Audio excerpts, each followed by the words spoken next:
Sob nossos pés jaz um universo que não conhece o repouso. Não importa se lá em cima está ensolarado, chuvoso ou silencioso.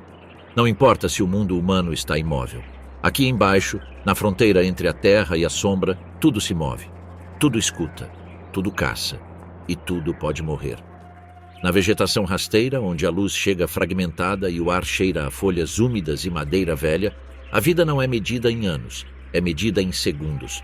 Uma fração de tempo pode ser a diferença entre continuar respirando ou virar comida. Em escala humana, uma folha caída é insignificante, um detalhe da paisagem, mas aqui uma folha é um teto, uma parede, um refúgio, uma armadilha, um mundo inteiro. Sob esse dossel frondoso, a guerra é travada. Pernas patrulhando, antenas lendo o ar como se fosse um mapa, olhos compostos enxergando o que nenhum vertebrado jamais conseguiria processar, e mandíbulas projetadas para a destruição precisa. Este é o reino dos insetos, um império tão antigo que já governava a Terra antes mesmo que os grandes répteis tivessem escrito sua história. Um domínio que se infiltrou em todos os continentes, selvas e desertos, montanhas e pântanos. Um exército de formas e estratégias que não precisa de coroas nem bandeiras, pois governa com algo mais simples e brutal: eficiência. Aqui, o conceito de justiça não existe. O conceito de misericórdia não existe. Existe apenas uma lei, repetida milhões de vezes todos os dias: sobreviver. E se a sobrevivência é a lei, então os predadores são os executores. Os insetos predadores não são criaturas más. Eles não planejam, não odeiam, não sentem prazer no sofrimento. Não precisam de nada disso. Foram feitos para atacar, para imobilizar, para consumir, para repetir o ciclo. A evolução os transformou em armas com asas, armadilhas com pernas, agulhas vivas capazes de transformar uma vítima saudável em um corpo incontrolável em questão de instantes. Neste documentário, vamos cruzar essa fronteira invisível e explorar o lado mais sombrio deste pequeno mundo. Mas não se engane, pequeno não significa inofensivo. Neste território, a violência é comum, e o equilíbrio depende de que essa violência nunca cesse. Porque se os predadores desaparecessem, o sistema entraria em colapso, e o silêncio seria o sinal final. Em terra, a guerra começa com passos quase inaudíveis, um movimento lento entre as folhas caídas, uma silhueta que parece fazer parte da paisagem, um corpo longo, anguloso e imóvel. Suas cores se misturam com os caules secos e as sombras. Não há luz, nem ruído, nem sinais, mas ela está pronta, o louva a Deus. Sua aparência engana quem não entende a linguagem da caça. Parece uma criatura frágil, delicada, quase cerimonial. Suas patas dianteiras, dobradas junto ao peito, dão a impressão de uma postura calma. Mas essa calma é pura tensão. As patas não estão em repouso, estão em posição de ataque. São foices biológicas. Cada uma delas é armada com fileiras de espinhos que se encaixam como os dentes de uma armadilha. Quando se fecham, não capturam, aprisionam. E a pressão é tão precisa que até mesmo a presa, contorcendo-se em desespero, fica reduzida a movimentos inúteis. Os insetos predadores não são criaturas más. Eles não planejam, não odeiam, não sentem prazer no sofrimento. Não precisam de nada disso. Foram feitos para atacar, para imobilizar, para consumir, para repetir o ciclo. A evolução os transformou em armas com asas, armadilhas com pernas, agulhas vivas capazes de transformar uma vítima saudável em um corpo incontrolável em questão de instantes. Neste documentário, vamos cruzar essa fronteira invisível e explorar o lado mais sombrio deste pequeno mundo. Mas não se engane, pequeno não significa inofensivo. Neste território, a violência é comum, e o equilíbrio depende de que essa violência nunca cesse. Porque se os predadores desaparecessem, o sistema entraria em colapso, e o silêncio seria o sinal final. A vítima se debate, o ar vibra, as patas traseiras batem no chão, as asas se agitam, mas o louva-a-Deus já tem o controle. Lentamente, ele puxa a presa em direção às suas mandíbulas e começa a devorá-la. Às vezes, começa pela cabeça, sufocando a resistência. Outras vezes, começa onde é mais eficiente, não há pressa. Porque neste mundo, a pressa é reservada para matar, não para comer. A cena é brutal, mas funcional. Cada presa capturada é energia transformada em vida para o predador. O louva-a-Deus não mata por crueldade, ele mata porque foi feito para isso. E, no entanto, até ela pode virar comida. Na mesma mata fechada, outros caçadores patrulham não com paciência, mas com rajadas de velocidade. Em solo firme, onde o calor se intensifica e as sombras são curtas, surge um clarão metálico. Um pequeno corpo blindado com longas pernas flexíveis como molas. Ele hesita por um instante. Então dispara como se impulsionado por uma força invisível. O besouro tigre. Sua armadura reluz em tons de verde, cobre ou azul. Não é decoração, é proteção. Mas sua verdadeira marca registrada não é a cor, é o movimento. Ele corre tão rápido que, às vezes, sua visão fica turva. Em termos humanos, é como dirigir em alta velocidade com os olhos escurecendo. E ainda assim, ele caça. Como ele consegue fazer isso?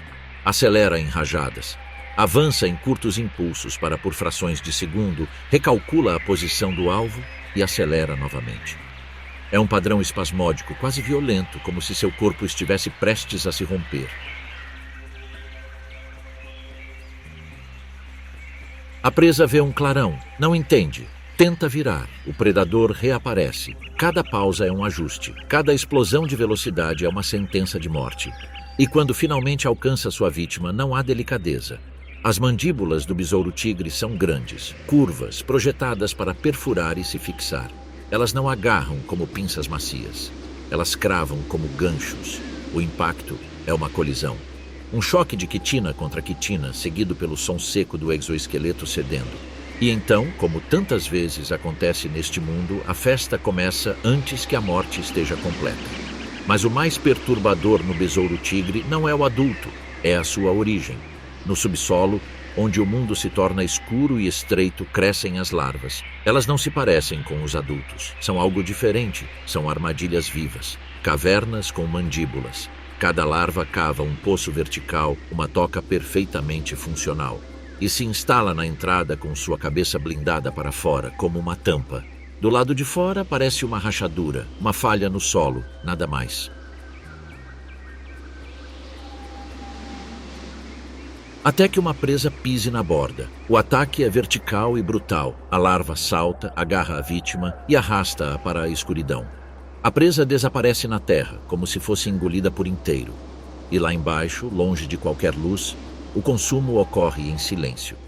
Nessa fase, o próprio mundo se torna uma arma. A guerra, no entanto, não se limita ao solo. Sobre rios, lagoas e pântanos, em clareiras onde o ar está carregado de umidade, outro tipo de predador domina o espaço, o caçador aéreo, a libélula. Diferentemente do louva-a-Deus ou do besouro, a libélula caça com uma precisão quase matemática. Ela não precisa de emboscadas lentas ou perseguições às cegas. Ela possui a ferramenta de caça mais poderosa, a informação. Sua cabeça é dominada por olhos compostos gigantes, cada um com milhares de lentes. Isso lhe confere um campo de visão quase total. Ele enxerga para frente, para os lados e detecta os movimentos mais sutis com precisão. E suas asas, compostas por 4 painéis transparentes, podem se mover independentemente. Essa independência muda tudo. Enquanto outros insetos voam como simples flechas, a libélula voa como um drone natural. Ela consegue pairar, mover-se para trás, girar, acelerar e frear sem perder o controle. É uma máquina forjada ao longo de milhões de anos. Do seu poleiro, um galho seco sobre a água, ela observa. Não parece nervosa, não parece apressada. Está apenas à espera do padrão certo. Um mosquito, uma mosca, uma pequena borboleta, até mesmo outra libélula mais fraca. Quando a presa aparece, a libélula calcula. Ela não persegue onde a presa está, mas sim onde ela estará. Ela prevê a trajetória como se pudesse ver o futuro. E então, ela mergulha de um ponto cego. O ataque nem sempre vem por trás. Às vezes vem de baixo, da lateral, de onde a vítima não consegue reagir. Suas pernas voltadas para a frente e cobertas de espinhos. Não servem para caminhar, servem para capturar. Formam uma gaiola, uma cesta mortal que se fecha ao redor do corpo da presa em pleno voo. E ali, suspensa no ar, a execução acontece. A presa tritura. As mandíbulas da libélula agem como lâminas. O corpo é cortado, desmembrado, consumido. Tudo isso acontece a metros do chão, sem deixar vestígios, apenas uma breve interrupção no zumbido do ar. No mundo humano, uma morte assim seria um evento. Aqui é rotina. Mas o ar tem outro algoz, um menos elegante, porém mais perigoso para ecossistemas inteiros. Um cuja presença é anunciada não por uma dança acrobática, mas por um zumbido pesado e uma reputação de carnificina. A vespa. Em muitas regiões do mundo, as vespas são predadoras dominantes. Elas não caçam insetos apenas para si mesmas, caçam para alimentar uma colônia. E uma colônia altera a escala do terror. Uma vespa pode capturar presas grandes e perigosas. Suas mandíbulas cortam, esmagam, arrancam asas e dilaceram corpos. Seu ferrão não é uma ferramenta simbólica, é uma seringa capaz de injetar venenos projetados para paralisar ou causar danos severos. Quando uma vespa voa por perto, não é apenas um inseto de passagem. É uma patrulha armada, uma caçadora com alvos. Na fronteira entre a água e a vegetação, quando a luz começa a se dissipar, surge outro ator que não mata imediatamente, mas arrasta suas vítimas para um fim lento: o mosquito. Para muitos, o mosquito é apenas um incômodo. No mundo natural, ele é uma força a ser reconhecida, não por causa do seu tamanho, mas pelo seu impacto. Seu corpo parece frágil, pernas finas, asas transparentes, uma silhueta minimalista. Mas escondida dentro dessa silhueta minimalista está uma ferramenta de precisão, a probóscide. Não se trata de uma simples agulha. É um conjunto de peças extremamente finas que perfuram a pele com eficiência microscópica. Impulsionada pela necessidade de produzir óvulos, a fêmea busca sangue. E para conseguir isso, ela utiliza uma estratégia elegante e sinistra. Primeiro, ela anestesia. Ele injeta saliva que anestesia a área para que a vítima não sinta a picada. Então, o sangue flui, o abdômen incha, o mosquito se alimenta e ele vai embora. Se terminasse aí, seria apenas um roubo. Mas, frequentemente, essa saliva carrega algo mais. Parasitas, vírus, organismos invisíveis que transformam uma breve mordida em uma sentença de morte em câmera lenta. Dias depois, a vítima começa a enfraquecer. Febre, letargia, desorientação. E em um ecossistema selvagem, enfraquecer significa vulnerabilidade. O mosquito não mata com suas mandíbulas, ele mata enfraquecendo o animal, transformando animais saudáveis em presas fáceis, perturbando o equilíbrio. No mundo dos insetos, a morte pode ser rápida ou tardia, mas ela sempre chega. Agora, observe a cena como um todo. O louva-a-Deus realiza emboscadas silenciosas. O besouro-tigre usa a velocidade como arma. A libélula domina o ar com precisão matemática. A vespa transforma a caça em guerra organizada. O mosquito se infiltra na vida e deixa consequências invisíveis. Cada um desempenha um papel diferente. Cada um representa uma forma de violência adaptada a um espaço e a um propósito.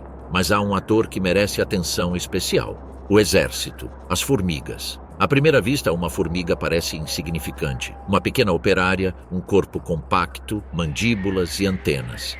Mas uma colônia não é apenas uma coleção de indivíduos. É um superorganismo, uma entidade composta por milhares, às vezes milhões, de corpos que agem como se fossem um só.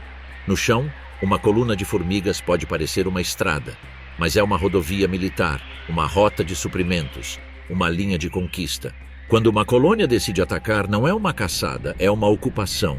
As formigas avançam em massa, detectando vibrações e odores, marcando trilhas químicas e reforçando seu avanço com feromônios. Se encontram uma presa enfraquecida, cercam-na. Se encontram um invasor, encobrem-no. As mandíbulas se fixam, os ferrões aparecem, o veneno faz seu trabalho. E se uma cai, outra toma seu lugar. A força não reside no indivíduo. Ela reside na continuidade. É a mesma lógica da maré. Você não luta contra uma onda, você luta contra o mar. Assim, folha por folha, galho por galho, gota por gota, o mundo microscópico revela sua verdadeira face, uma guerra sem fim. Isso não é um espetáculo isolado, não é um lado sombrio oculto. É o motor do equilíbrio. Os predadores controlam as populações, previnem pragas descontroladas, sustentam as cadeias alimentares e mantêm a saúde do ecossistema. Quando um predador caça, parece crueldade. Na realidade, é controle, é regulação, é um sistema. E, no entanto, mesmo neste domínio perfeitamente ajustado, existe uma ameaça que nada sabe sobre quitina, asas, venenos ou mandíbulas. Uma ameaça que não pode ser combatida com velocidade ou camuflagem, porque, para além desta guerra eterna, o ambiente muda. Os pântanos ficam poluídos, as águas se tornam estéreis. As larvas de libélula, que antes prosperavam como predadoras subaquáticas, encontram menos oxigênio, menos alimento e menos perspectivas de futuro. As florestas se fragmentam e, com elas, desaparecem as flores, os abrigos, os micro-habitats onde esses predadores aperfeiçoavam suas estratégias. Os pesticidas silenciam o zumbido. Eles não eliminam apenas as pragas. Eles desestruturam redes inteiras. E quando o sistema perde seus predadores, o equilíbrio se rompe. No mundo pequeno, as grandes mudanças são sentidas primeiro.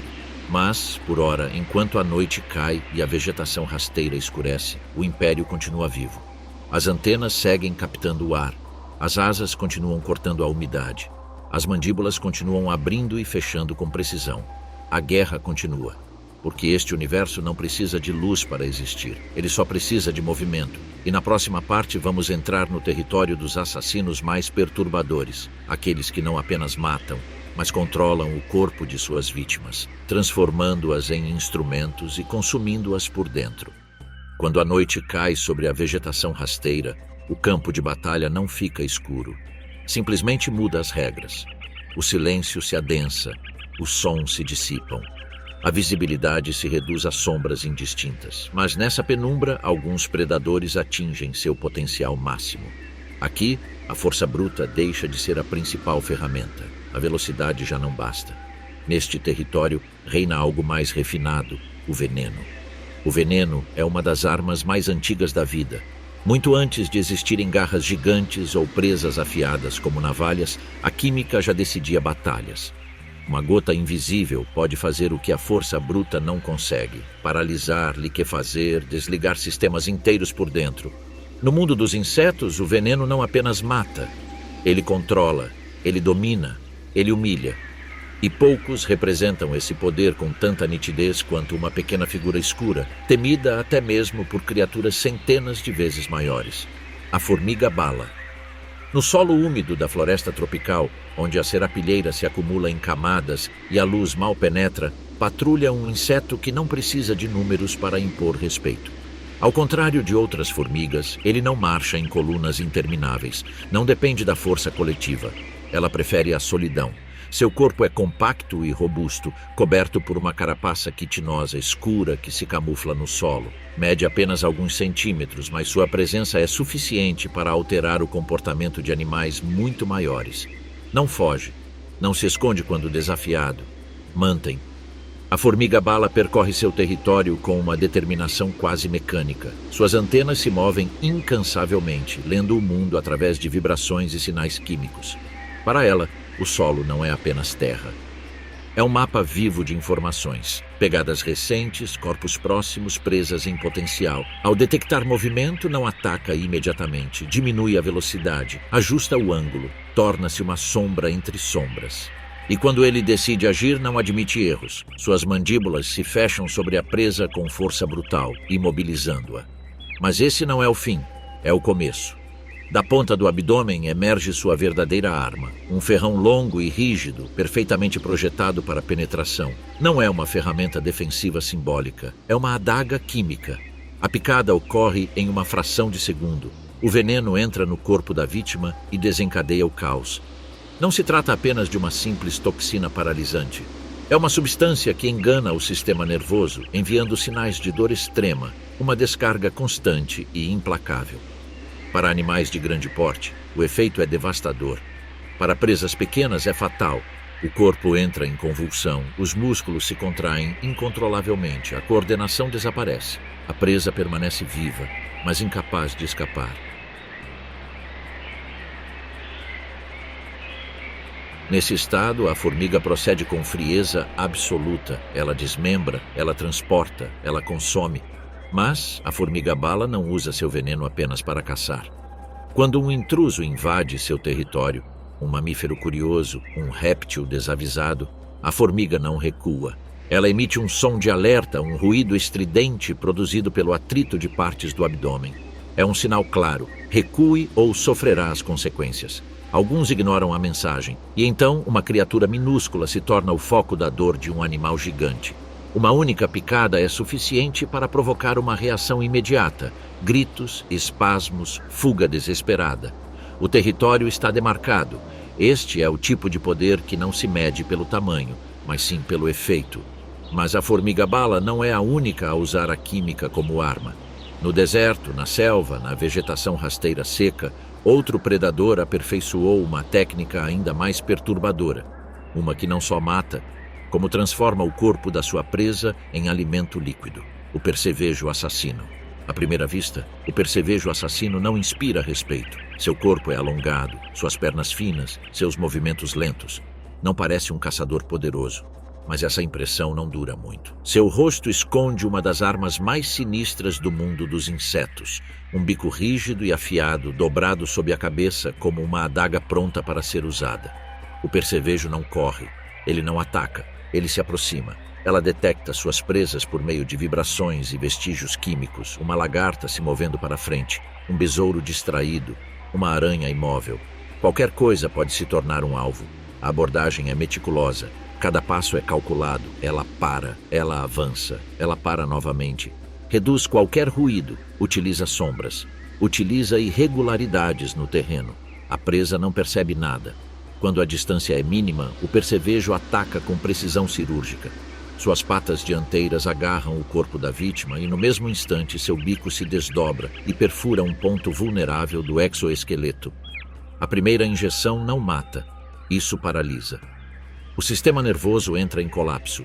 Os músculos param de responder. A presa permanece consciente, mas imóvel, um cadáver à espera. Em seguida vem a segunda fase. O percevejo injeta saliva digestiva, um coquetel de enzimas que começa a dissolver os tecidos internos da vítima. Órgãos, músculos, fluidos, tudo se transforma lentamente em uma substância líquida. A barragem está se liquefazendo por dentro. O predador espera. Não há pressa. Quando o processo termina, o percevejo usa seu bico como um canudo, sugando o conteúdo da vítima. O corpo fica vazio, uma casca intacta, sem vida, sem nenhum vestígio do horror interno que ali ocorreu. Mas alguns percevejos levam essa brutalidade ainda mais longe. Após se alimentarem, não saem do corpo, incorporam-no. Os restos de suas presas se acumulam em suas costas, formando uma armadura macabra feita de cadáveres. Esse manto serve a dois propósitos: quebra a silhueta do inseto e confunde o olfato de potenciais predadores. É uma camuflagem feita de morte, um assassino escondido entre os fantasmas de suas vítimas. No ar, outro carrasco usa veneno com uma estratégia diferente. Ele não espera, não se esconde no chão. Caça em pleno ar, com ataques tão rápidos que mal deixam tempo para reagir. A mosca ladra. Seu corpo se assemelha ao de uma mosca comum, mas seu design revela o contrário. Olhos enormes, pernas espinhosas, um bico curto e robusto. Tudo nele é voltado para interceptar presas em movimento. Do seu poleiro, um galho ou um espinho seco, observa o céu. Não reage a qualquer zumbido. Filtra, analisa, aguarda uma assinatura de voo específica. Quando ele percebe, não hesita. Ela se lança com uma explosão de velocidade. O impacto ocorre no ar. Suas pernas envolvem a presa, neutralizando asas e ferrões em um único movimento. A vítima está presa. Então a mosca usa sua arma principal. Sua probóscide perfura o corpo da presa e libera saliva paralisante. O sistema nervoso desliga. O corpo fica inerte. Em seguida, o mesmo processo que ocorre com o percevejo: digestão externa, liquefação interna, sucção. O banquete acontece suspenso no ar ou em um galho próximo. Em poucos minutos, resta apenas uma casca vazia que cai no chão. A mosca ladra não distingue entre aliados e rivais. Ela ataca abelhas, vespas, mosquitos, libélulas menores e até mesmo outros predadores. Neste mundo, não existem hierarquias fixas, apenas oportunidades. E enquanto esses assassinos químicos patrulham a terra e o ar, outro agente invisível continua a operar silenciosamente. Um que não mata imediatamente, um que não precisa de mandíbulas nem ferrões, o parasita. Muitas vespas parasitoides não caçam presas para se alimentar, elas procuram cadáveres para infestar. Suas larvas não conseguem sobreviver sem um hospedeiro vivo. Portanto, seu objetivo não é matar, mas sim manter-se vivo. A vespa localiza uma lagarta, uma larva, um inseto vulnerável. Ela se aproxima cautelosamente e, quando encontra o ponto exato, insere seu ovipositor, uma estrutura longa e flexível, no corpo da vítima. Os ovos são depositados no interior. A presa ainda está viva, ainda está se alimentando, ainda está se movendo, mas ela não está mais sozinha. Quando as larvas eclodem, começam a se alimentar de dentro para fora. Inicialmente não devoram os órgãos vitais. Mantêm o hospedeiro vivo o máximo possível. É uma estratégia perfeita. O corpo da vítima torna-se tanto abrigo quanto fonte de alimento. Somente quando chega o momento final é que os órgãos essenciais são consumidos. A morte ocorre ao fim do processo. A vespa não volta, ela não observa, ela não precisa. A sentença já foi proferida. Esse tipo de predação não deixa marcas visíveis imediatas. Não há luta, não há sangue, apenas uma morte lenta, silenciosa e inevitável. No mundo dos insetos, até mesmo o tempo pode ser uma arma, mas esse delicado equilíbrio entre predadores e presas enfrenta uma ameaça que desconhece a quitina e as toxinas. O ambiente em transformação.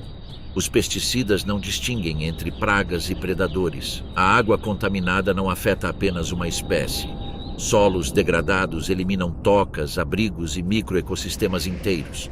Quando os agentes químicos letais desaparecem, as populações que controlavam explodem. O sistema entra em desequilíbrio. O caos se instala. O pequeno mundo é frágil, mas não fraco. Ele perdura, ele se adapta. Mas cada perda deixa uma cicatriz invisível, e enquanto o sol se põe e a noite cai, os predadores continuam suas patrulhas. Veneno pronto, bico afiado, ferrão tenso. Porque aqui, nesta escala minúscula, a guerra nunca para. No mundo microscópico, a solidão nem sempre é uma vantagem. Até agora vimos assassinos solitários, caçadores que dependem de paciência, velocidade ou veneno, predadores que executam silenciosamente, um a um, como executores precisos. Mas existe outro tipo de terror. Um que não depende de habilidade pessoal ou sutileza química. Aquele que prevalece em número.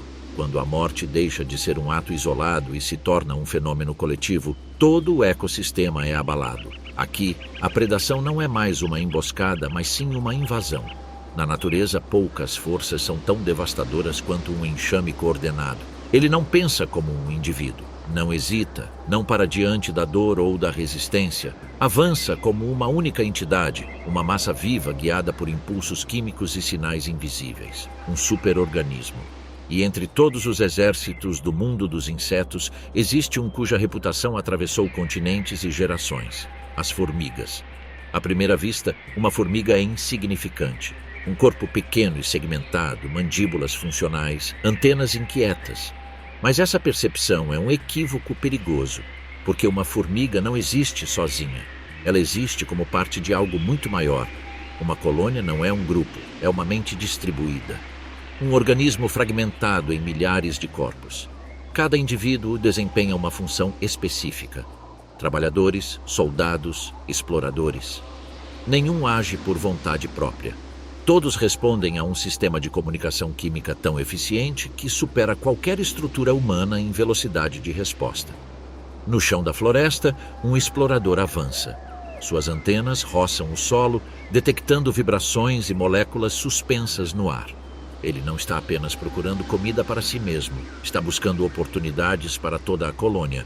Quando encontra algo, um inseto ferido, uma larva exposta, um pequeno vertebrado enfraquecido, não ataca imediatamente. Marca o local. Uma gota de feromônio cai no chão. É um sinal, uma mensagem química que diz: a comida aqui. E a mensagem não fica sem resposta. Em questão de minutos, a terra parece ganhar vida. De fendas invisíveis, de túneis escondidos sob a terra, dezenas, centenas, milhares de corpos emergem. A coluna se forma com uma precisão perturbadora. Não há caos, nenhuma desordem. Cada formiga segue o rastro químico com exatidão cirúrgica. O caminho é reforçado a cada passo, a cada novo sinal. A presa ainda não entende o que está acontecendo. Quando o enxame atinge seu alvo, a cena deixa de se assemelhar a uma caçada e se transforma em um cerco. As formigas cercam, as mandíbulas se fecham com um estalo. Os ferrões aparecem nas espécies que os possuem. O ataque não se concentra em um único ponto. É distribuído. A presa é imobilizada por centenas de pontos de dor simultâneos. Não há como lutar contra todos eles ao mesmo tempo. O corpo fica coberto de insetos. Formigas sobem, se fixam, mordem. Cada uma contribui com uma pequena dose de dano. Juntas, elas causam o colapso. Em poucos minutos, um animal que superava cada formiga individual em centenas de vezes em tamanho para de se mover. Mas a morte não é o fim do processo. É o início da colheita. Assim que a presa cai, a colônia entra em uma segunda fase, o desmembramento. As mandíbulas cortam, rasgam e separam os segmentos. Cada fragmento é carregado por uma operária diferente. A cena, que antes parecia caótica, transforma-se em uma coreografia ordenada. Uma procissão da morte avança em direção ao ninho. Nada se desperdiça. Sob a superfície, o ninho é uma cidade subterrânea. Câmaras, túneis, áreas de armazenamento. Em seu centro, protegida por camadas de corpos e terra compactada, repousa a rainha, a fonte de toda a colônia, a razão de cada ataque. Tudo o que o enxame captura é convertido em energia para ele e para as gerações futuras. A colônia está crescendo, mas nem todas as formigas caçam da mesma maneira. Em algumas partes do planeta existe uma versão ainda mais agressiva dessa estratégia coletiva. Um tipo de formiga cuja reputação se baseia não apenas em seu número, mas também na intensidade de seu ataque, formigas vermelhas. Em ambientes quentes e abertos como desertos e savanas, essas formigas constroem fortalezas visíveis, montes de terra que escondem complexas redes de túneis. À primeira vista parecem estruturas inofensivas, mas cruzar seu perímetro é um grave erro. As formigas vermelhas não avisam, eles atacam. Quando um intruso pisa em seu território, os sentinelas reagem imediatamente. Um sinal químico é liberado e o solo literalmente se abre. Uma maré avermelhada emerge e flui em direção ao alvo. Não há recuo, não há negociação. As formigas sobem pelas pernas, agarram-se com suas poderosas mandíbulas e começam a picar. O veneno não mata instantaneamente, mas produz uma dor intensa, ardente e constante. Uma picada é incômoda. 10 são insuportáveis. Centenas são debilitantes. Milhares são letais. A vítima se debate, rola, tenta escapar. Mas a massa é grande demais. Para cada formiga esmagada, 10 outras tomam seu lugar. A colônia não recua, não sente medo, não avalia as perdas. O objetivo é neutralizar, e ele consegue. Mas até mesmo esses exércitos têm inimigos. Em alguns desertos, certos répteis desenvolveram uma resistência parcial ao veneno. Pele grossa, escamas protetoras, línguas especializadas que capturam formigas uma a uma. Esses predadores transformam o formigueiro em um banquete constante, desafiando o enxame com uma calma perturbadora. É uma guerra sem fim definitivo. Adaptação contra a adaptação. No ar, outra forma de organização coletiva domina os céus. As vespas. Ao contrário das abelhas, cuja agressividade geralmente é defensiva, as vespas são caçadoras ativas. Elas não esperam ser atacadas. Elas procuram suas presas e, quando as encontram, podem agir sozinhas ou em grupo. Uma vespa exploradora patrulha a floresta. Seus olhos detectam movimento, suas mandíbulas farejam o ar. Quando encontra uma fonte abundante de alimento, um ninho de abelhas, uma colônia vulnerável, ela não ataca imediatamente. Marca. Esfrega o abdômen na superfície, deixando um sinal químico preciso. É uma mensagem inconfundível, alvo localizado, então ele vai embora. Minutos depois, o céu muda. Um esquadrão emerge do ninho de vespas. 20, 30, às vezes mais. Voam em formação dispersa, seguindo o rastro invisível que as guia até a colônia marcada. Quando chegam, não há reconhecimento. Não há dúvidas. O massacre começa. As vespas posicionam-se na entrada do ninho inimigo. As abelhas guardiãs emergem em massa, tentando defender seu lar. mas a diferença de tamanho e força é esmagadora. As mandíbulas das vespas decapitam com uma eficiência aterradora. Cabeças caem, corpos desabam, o chão fica coberto de restos mortais. As abelhas lutam desesperadamente, os ferrões perfuram, mas a carapaça das vespas é muito espessa. O dano é mínimo, a defesa falha. Em menos de 1 hora, uma colônia inteira pode ser exterminada. Dezenas de milhares de pessoas desaparecem. Mas o objetivo não é o mel. As vespas ignoram o néctar armazenado. Seu verdadeiro prêmio são as larvas e pupas, o futuro da colônia destruída. Cada vespa arranca seções da colmeia, extraindo os filhotes indefesos.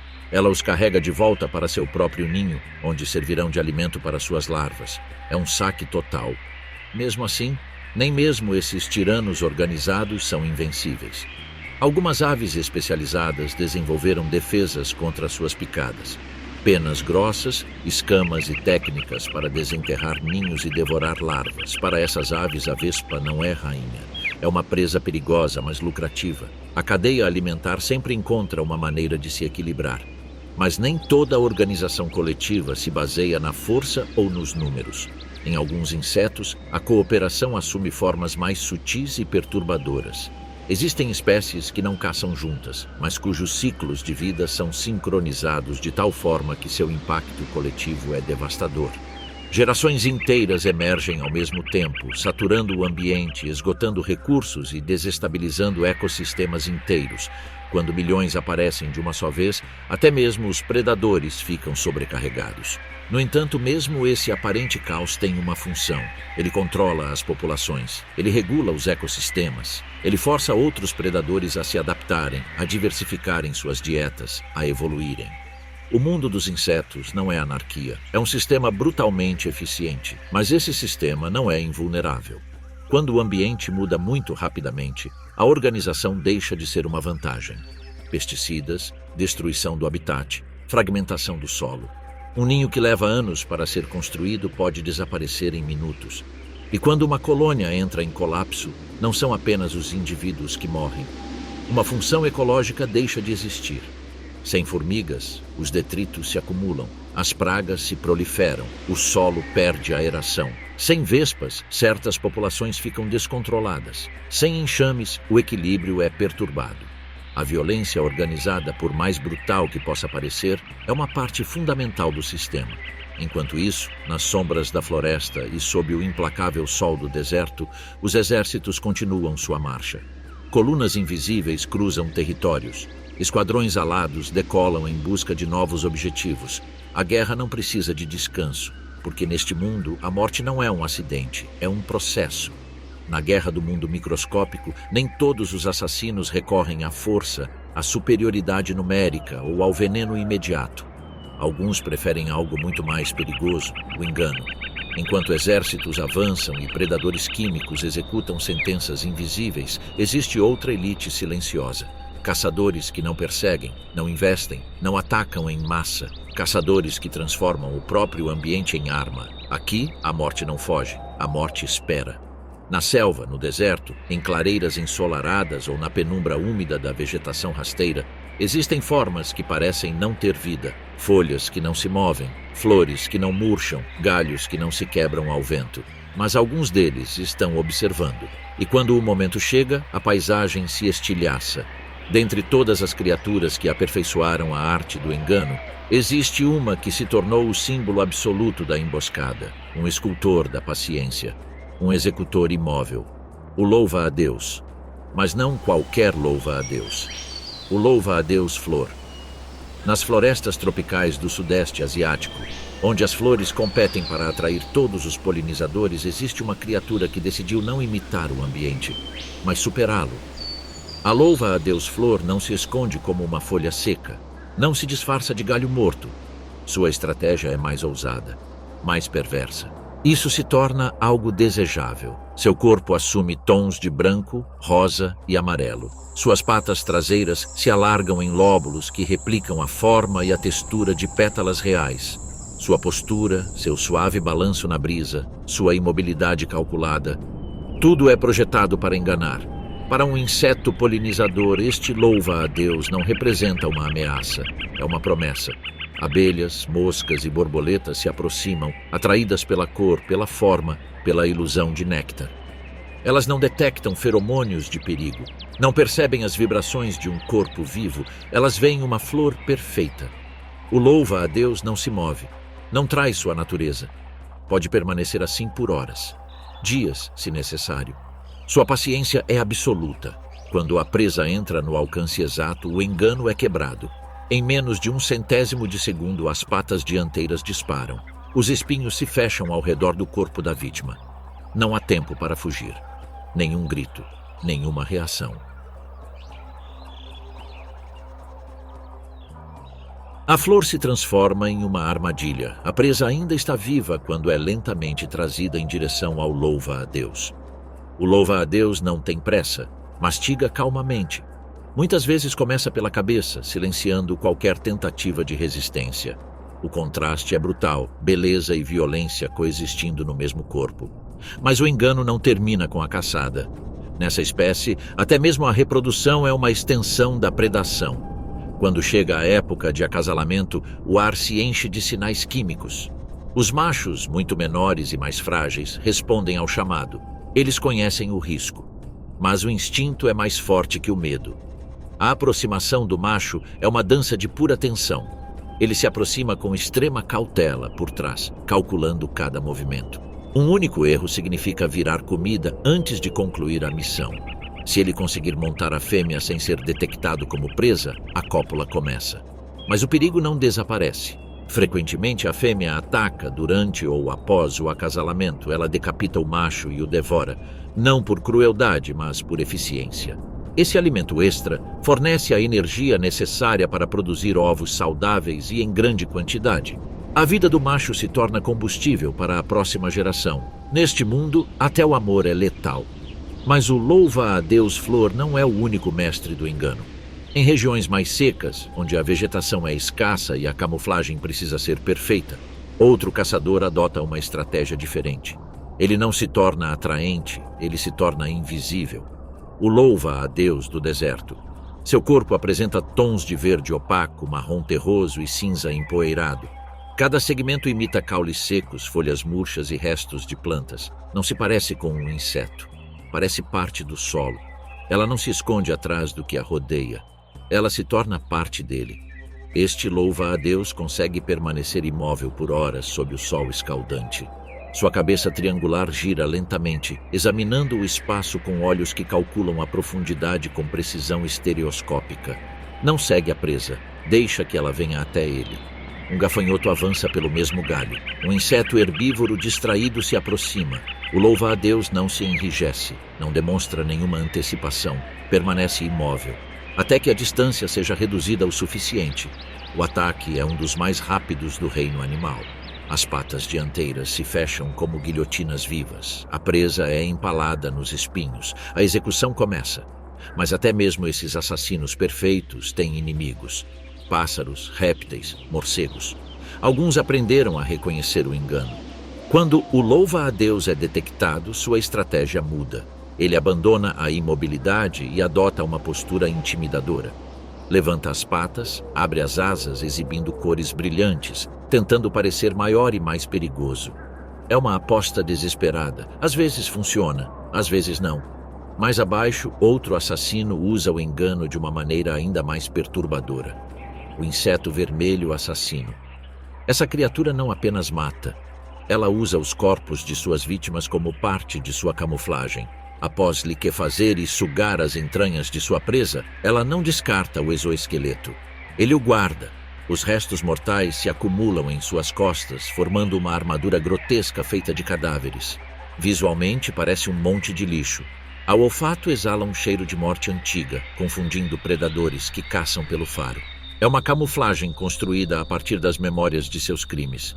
Essa dissimulação não é estética, é funcional. Permite que ela se aproxime de novas presas sem ser detectada e, ao mesmo tempo, se esconda daqueles que tentariam devorá-la. A morte se disfarça de lixo. Outro especialista em dissimulação está patrulhando o ar. A mosca ladra. Seu corpo não é vistoso, não é colorido. Sua estratégia não é atrair atenção, mas permanecer despercebido até o último segundo. Do seu poleiro parece apenas mais uma mosca, inofensiva, mas sua visão é precisa, seus reflexos mortais. Ao detectar uma presa voadora, ela não ataca por trás, ela a intercepta. Calcula a trajetória futura e se lança em um ângulo inesperado. O impacto ocorre antes que a presa perceba o perigo. O engano aqui não está na forma, mas na percepção. A vítima nunca vê a morte chegar. E enquanto esses predadores se destacam em emboscadas individuais, outros levam o engano a uma escala gigantesca. Algumas espécies de insetos sincronizam seu surgimento. Milhões aparecem ao mesmo tempo, saturando o ambiente. Os predadores não conseguem consumi-los todos. O excesso garante a sobrevivência. É uma estratégia coletiva baseada em números. Mas mesmo nesse aparente caos existe ordem. A decepção não é aleatória. É o resultado de milhões de anos de seleção. Cada cor, cada forma, cada comportamento foi testado e aperfeiçoado pela morte. Aqueles que falharam desapareceram. No entanto, essa delicada dança entre predador e presa enfrenta um inimigo que não entende nem de mimetismo nem de estratégias evolutivas. A alteração do meio ambiente. Quando as florestas são fragmentadas, as flores desaparecem. O louva-a-Deus perde seu habitat. Quando os solos se degradam, as cores deixam de combinar. A ilusão se desfaz. E quando o engano falha, o predador fica vulnerável. O desaparecimento desses predadores não é silencioso. Ele tem consequências. As populações de insetos herbívoros aumentam. As plantas sofrem. O equilíbrio é rompido. Neste pequeno mundo, a beleza não é um luxo. É uma arma. Ao pôr do sol, quando as sombras se alongam, as estátuas retornam aos seus lugares. Flores que não são flores, folhas que observam, galhos que esperam. A guerra continua, mas agora sabemos algo mais. Neste universo nem sempre é o mais forte que morre. É aquele que não sabe enxergar. No mundo dos insetos, a guerra nunca termina, ela apenas muda de forma. Durante milhões de anos, este universo microscópico funcionou como uma máquina precisa, movida pela morte. Cada espécie ocupa um lugar. Cada predador cumpre uma função. Cada presa, ao cair, mantém o equilíbrio do sistema. Nada é por acaso, nada é de graça. No entanto, mesmo os sistemas mais antigos e sofisticados podem falhar. Até aqui, observamos os grandes executores do reino dos insetos, caçadores projetados com precisão cirúrgica, armas biológicas aperfeiçoadas pela seleção natural, estratégias que não admitem margem para erros. O louva-a-Deus, rainha da furtividade, a libélula, soberana do ar, a formiga, personificação do poder coletivo, a vespa, executora de massacres organizados, a mosca ladra, assassina dos céus, o percevejo vermelho, carrasco silencioso. Mas este mundo não gira apenas em torno do sucesso. Para realmente compreendê-lo, é preciso observar o fracasso. O louva-a-Deus, por exemplo, não é uma criatura infalível. Sua reputação de predador perfeito mascara uma realidade muito mais frágil. Sua estratégia depende de uma única condição: não ser detectado. E esse é um risco constante. Em ecossistemas densos, como florestas tropicais e matagais, muitas aves insetívoras desenvolveram uma visão extraordinariamente aguçada. Elas não procuram formas completas, mas sim erros, pequenas irregularidades na geometria natural do ambiente ao seu redor. Uma perna reta demais, uma simetria que não deveria existir, uma sombra que não se move com o vento. Quando a ave detecta essa anomalia, o louva-a-Deus deixa de ser um caçador. Em questão de segundos, o ataque ocorre. O bico golpeia com força brutal, projetado para quebrar a quitina. As patas preensas agarram o corpo. As famosas foices do louva-a-Deus mal conseguem se desdobrar. A execução é rápida. À noite, o perigo aumenta. Os morcegos não dependem da visão. Seu mundo é construído sobre o som. Cada emissão ultrassônica revela volumes, densidades e contornos. A camuflagem visual do louva-a-Deus torna-se completamente inútil. Para o morcego, o louva-a-Deus é um objeto sólido flutuando no ar. Nada mais. O ataque é cirúrgico. As asas do morcego envolvem a presa. Os dentes perfuram o exoesqueleto. O corpo cai. A estátua viva se quebra. A mosca ladra, um dos predadores mais agressivos do ar, também tem seus limites. Sua estratégia se baseia em velocidade e surpresa, um ataque, um golpe, uma chance. Mas o céu é um ambiente caótico. Correntes de ar, variações de pressão, interferências inesperadas. Às vezes, sua presa reage mais cedo do que o esperado. Outras vezes, um pássaro intercepta seu caminho. Até mesmo outros insetos predadores conseguem antecipar seu ataque. Se a primeira tentativa falhar, a mosca fica exposta.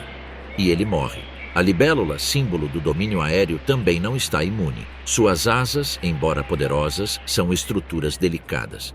Um impacto mal calculado, uma colisão com um galho, um ataque de uma ave maior e seu reinado chega ao fim. O céu muda de dono sem aviso prévio. Em terra, os exércitos também caem. As formigas são o exemplo máximo de organização biológica. Nenhum indivíduo importa. Tudo está subordinado à colônia, suas vias químicas, suas hierarquias internas, sua divisão de trabalho. Tudo funciona como um superorganismo, mas esse sistema depende da estabilidade do ambiente. Quando a chuva torrencial lava os feromônios do solo, as colunas se rompem, as abelhas operárias morrem. O alimento não chega à colmeia. Quando a seca endurece o solo, os túneis desabam. Quando um incêndio devasta o território, toda a colônia pode desaparecer em minutos. Não há luta, não há defesa possível, apenas aniquilação ambiental. Sem abelhas operárias, a rainha fica isolada. Sem alimento, as larvas morrem.